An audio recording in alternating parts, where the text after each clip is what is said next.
Nak, di ba birthday ng pinsan mo ngayon? Sabi mo ikaw magluluto ng handa niya. Oo nga pala. Oh no!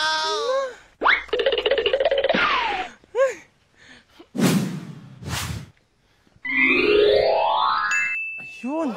At bago pa nga ako makrompal nga ng pinsan ko dahil hindi pa nga ako nakakapagluto ng handa niya, kaya naman samahan niyo ako kasi marami nga tayong lulutuin ngayong araw dito sa aking dream kitchen na panghanda sa birthday niya. At ang mga handa nga na lulutuin nga natin ngayon ay spaghetti, pansit, Shanghai, fried chicken, coffee jelly at macaroni salad. At ang una ko nga munang hinanda nga itong ating ipapalaman nga sa ating Shanghai, kaya naman agad-agad ko na nga pinagsasama yung mga ingredients dito nga sa ating ginili. At talaga sobrang excited ko nga na medyo kinakabahan kasi ito nga yung first time ko nga na magluluto nga ng handa sa birthday yan. Kada nga kasi merong birthday yan, talagang tagakain nga lang ako doon at hindi ko alam yung pakiramdam kung paano nga niluluto yung mga handa na yun. At ito na nga nung nakapagbalot na nga tayo ng mga pang Shanghai nga natin, ito na mga ihahanda ko, ito nga lulutuin nating pansit. Naglagay nga lang ako ng onti nga na mantika, tapos nilagay ko na itong mga karne nga nating baboy at isasangkut siya nga lang natin to hanggang maging crispy sila at maluto. At talaga nalimutan ko nga sa part nga na to na dapat pala hindi na nga ako naglagay nga ng mantika kasi meron nga sariling mantika nga yung pinakakarning baboy. At maya nga lang din ganito na nga naging itsura nga nila, kaya naman agad-agad ko na nga sinunod nga yung bawang at sibuyas. Kung makikita nyo nga dito, talaga nakatent na nga ako habang nagluluto kasi sobrang lakas nga talaga ng ulan. Ayaw ko naman nga mag-isinabawan nga na pansit yung maluluto nga nating pansit, kaya talaga naglagay tayo ng tent. Naglagay na nga rin ako dito nga ng carrots, pati nga nitong Baguio beans, tapos sinunod ko na nga rin ilagay nga itong ating oyster, tapos ito nga onting-onting toyo. At nung okay na nga, naglagay na nga rin ako dito nga ng tubig, tapos sinunod ko na nga rin ilagay nga itong mga pansit bihon. At syempre, hindi naman pwedeng pansit bihon lang ilalagay natin, kaya naglagay rin tayo dito ng pansit canton. At oras nga na ilagay itong repolyo at itong bell pepper dito sa niluluto nga na pansit, yun nga ang ibig sabihin, naluto na nga itong pansit. Kaya naman dali-dali ko na nga nilagay nga lahat nga na niluto nating pansit dito nga sa lagayan para makapagluto tayo ng susunod nating putahe. At ang susunod naman nga na putahe na lulutuin nga natin na spaghetti, kaya naman inumpisahan ko na nga ilagay nga itong mga giniling nga natin na baka dito nga sa aking giant kawa. Kailangan nga natin mapagmantika nga ito, kaya iniwan ko nga muna siya dito sa kawa ko at pinuntahan nga natin itong ginagawa ko nga na coffee jelly. Napaghati-hati ko na nga kanina itong mga gelatin, kaya naman ilalagay ko na nga lang dito yung mga pampasarap niya katulad nga nitong all-purpose cream at ito nga condensed. At syempre hindi ito magiging coffee jelly kung walang coffee, kaya naman nilagyan nga natin para nga talaga maglasang kape. Isang kutsarang kape nga lang ang nilagay nga natin dito para nga hindi maging sobrang lasang ang kape, tapos sinunod ko na nga rin ilagay nga itong cheese. Kayo po kapag gumagawa po kayo ng coffee jelly, nilalagyan nyo rin po ba ng cheese or hindi? Kasi kami talagang lagi kami naglalagay kasi napakasarap nga na itong combination na to. Okay na nga itong coffee jelly nga natin pero hindi pa nga nagmamantika yung nasa kawa nga natin, kaya pumunta nga muna nga ako dito sa gilid para magpalobo nga nitong mga balloon. At talagang multitasking nga ako dito at talagang hindi ako nagpapahinga kasi kailangan ko nga maluto nga lahat nga ng handa nga na tong bago nga matapos ang araw na to. Bumalik na lang ako ng saglit dito sa niluluto nga natin sa kawa kasi naglagay nga ako dito ng bawang at sibuyas pati nga nitong liver spread. Tapos umalis nga ako ulit kasi i-ready naman nga natin itong ating macaroni salad. Pinagsama-sama ko nga lang dito sa macaroni nga yung mga kailangan nga nating ingredients para nga maging macaroni salad nga ito. Katulad nga ng pickle, bacon, carrots, tuna, itong pineapple, tapos naglagay na nga rin ako dito ng all-purpose cream. At kung gusto nyo naman nga po na medyo matamis nga na macaroni salad, pwede po kayo maglagay dito ng condensed milk. At sa wakas nga, okay na nga rin itong ating macaroni salad, kaya bumalik na nga ako dito sa niluluto nga nating spaghetti para maglagay na nga ako ng hotdog. Pagkalagay ko nga ng hotdog, naglagay na nga rin ako dito nga ng tomato sauce. At pinaghalo-halo ko nga lang to at pinakuluan ko nga lang to ng konti at okay na nga at meron na nga tayong sauce na nga ng spaghetti. Hindi na nga lang napakita pero naglagay nga tayo ng iba't ibang mga pampalasa nga dito nga sa sauce ng spaghetti nga natin na mas lalong magpapasarap. At dahil tapos na nga natin lutuin nga itong sauce nga ng spaghetti nga natin, ang lulutuin ko naman nga ngayon ito nga ating Shanghai. Hindi mo nga talaga tunay na birthday kung wala kang handa nga na Shanghai, kaya talaga hindi pwede mawala ito sa mga handaan ng mga Pinoy. Medyo malilito nga lang kayo dito nga sa Shanghai nga na nagawa ko kasi mukha nga siyang turon. Hindi ko na nga talaga pinagandahan ngayong pagbabalot nga nitong ating Shanghai kasi talagang napakarami nga nating lulutuin nga mga handa. Talaga nagmamadali tayo. At natapos na nga tayo dito nga sa Shanghai, kaya dumako naman tayo dito nga sa fried chicken. Ito na nga po fried chicken na pinakahuli nga nating iluluto nga na handa, kaya talagang binibilisan ko na nga kasi gabi na. At matapos nga napakahabang oras nga natin sa pagluluto nga ng napakaraming handa, finally nga naluto na nga rin natin silang lahat. Kaya naman inaayos ko na nga dito yung mga nagawa nga nating handa nga ng pinsan ko para makapag-umpisa na nga siya makapag-celebrate ng birthday niya kahit nga gabi na. At bukod nga dito sa binili nga natin cake, talaga meron nga rin tayo dito mga pa-cupcake. At yes po, 8 years old pa nga lang tong pinsan ko nga na magse-celebrate nga ng birthday nga ngayon. At sana nga talaga matuwa siya kahit nga late na nga namin naluto nga lahat nga itong handa niya nga ngayong birthday niya.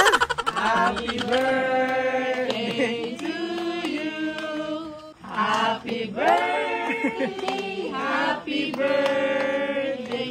Happy birthday to you. Yeah. Oh,